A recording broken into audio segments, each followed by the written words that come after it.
పవన్ కళ్యాణ్ అనే అట్లనే అరాచక ప్రదేశ్లో ఉన్నటువంటి కూటమి ప్రభుత్వం. సో ఉన్న దరిద్రం అంతా ఇక నార్త్ ఇండియాలో చదువుకోనోళ్ళు ఇది రోడ్ల మీదనే జంపి కత్తులు పట్టుకొని తిరిగేటోళ్ళు, ఒక వెరీ బ్యాక్వర్డ్ ప్లేసెస్ ఎక్కడన్నా ఉన్నాయంటే నార్త్ ఇండియాలో ఉన్నాయి. సో ఎక్కడైతే ఈ బ్రాహ్మణ మనువాద వ్యవస్థలు భయంకరంగా రాజ్యం వెళుతున్నాయో సో అది నార్త్ ఇండియా చెత్త అది ఉన్నది.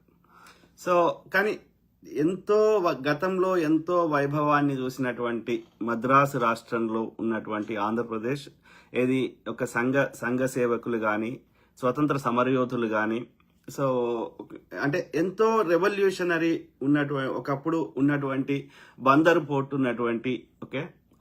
ఇప్పుడు చూడండి, మీరు అబ్జర్వ్ చేయండి, బ్రిటిష్ వాడు మొదటగా స్థావరాలు ఏర్పాటు చేసుకుంది 3 ప్రావిన్స్లలో ఓకే ప్రెసిడెన్సీ. ఒకటి మద్రాసు ప్రెసిడెన్సీ, రెండోది బాంబే ప్రెసిడెన్సీ, మూడోది బెంగాల్ ప్రెసిడెన్సీ. అందుకని అక్కడ ఇంగ్లీష్ ఎడ్యుకేషన్ రావడము, అట్లనే యొక్క స్వతంత్ర సమరయోధులు, కవిత్వాలు, సో ప్రోగ్రెసివ్ థాట్స్ ఓకే. అట్లాంటి ఎంతో ఆదర్శవంతంగా ఉన్నటువంటి ఆంధ్రప్రదేశ్ ఇవాళ అరాచక ప్రదేశ్గా మారడానికి కారణం ఏంది? దయచేసి ఆలోచించండి ఓకే. అర్థమైందా?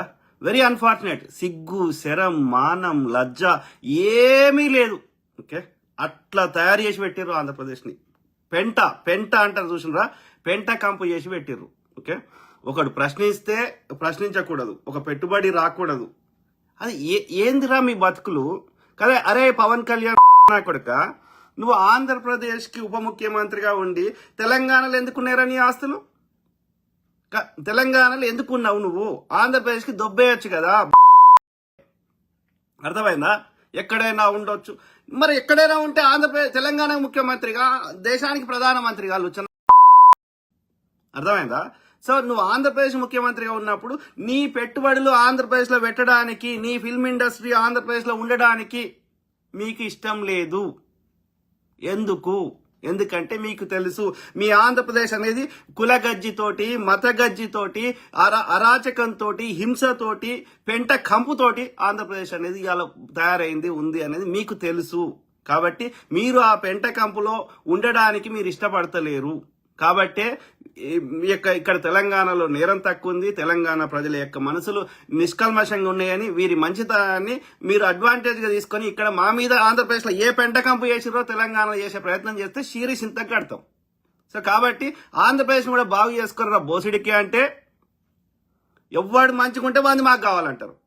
చెన్నై ఉంటే చెన్నై కావాలంటే తన్ని ధర్మేశ్వరు తమిళనాడు ప్రజలు, హైదరాబాద్ కావాలంటే తెలంగాణ ప్రజలు తన్ని ధర్మేశ్వరు. హైదరాబాద్ లాంటి ఒక నగరం, చెన్నై లాంటి ఒక నగరం కట్టుకునే శాతం అయితే లేదు నా కొడుకులారా. వాడు అమెరికా వాడు డల్లస్ నగరాన్ని కట్టుకుంటే అది మాకే అంటాడు, డల్లస్ పురం అంటాడు. ఇచ్చిండ్రా నీకు రాసిచ్చిర్రా లుచ్చనా కొడకల్లారా? ఎథిక్స్, మోరల్స్, పద్ధతి లేనే లేదు. ఎక్కడ పోతే అక్కడ పెంట కప్పే, కులగజ్జి, మత గజ్జి, ఆధిపత్యము, అక్కడ ఉన్నటువంటి వ్యాపారస్తులను చంపేయడము, వాళ్ళ భాషను ఎక్కియడము, మొత్తం ఆధిపత్యం. ఎవర్రా అంటే వాళ్ళు ఉన్నోళ్ళు మళ్ళీ నా 3-4 కులాలు. అందరికంటే టాప్ ఉండేది బాపనోడు, వాని కిందోడు కమ్మోడు, వాని కింద ఇప్పుడు కొత్తగా కాపోడు వచ్చి ఏరేండు. అర్థమైందా? ఈ కొడుకులు కాదురా ఇలా రావణ్ణి అన్నిసార్లు ఇది చేస్తారు, కేవీ రెడ్డి అంటే చేస్తారు. ఏం పాపం చేసిండ్రా? పవన్ కళ్యాణ్ కొడుకు ఎట్లా ఊగిపోయినరా? అన్ని ఏం మనిషి లెక్క మాట్లాడావు? ఎందుకంత ఊగిపోవాలి? నీకు నార్మల్గా మాటలు రావా? సుగాలి ప్రీతి కేసును వాడుకొని ఎంత జగన్ మీద ఇన్ని ఆరోపణలు చేసిండు. ఫస్ట్ సంతకం సుగాలి ప్రీతి కేసు అన్నాడు. ఎదురాల ఆ తల్లి వచ్చి సుగాలి పార్వతి వచ్చి ఏడుస్తున్నది. ఎందుకురా న్యాయం చేయ?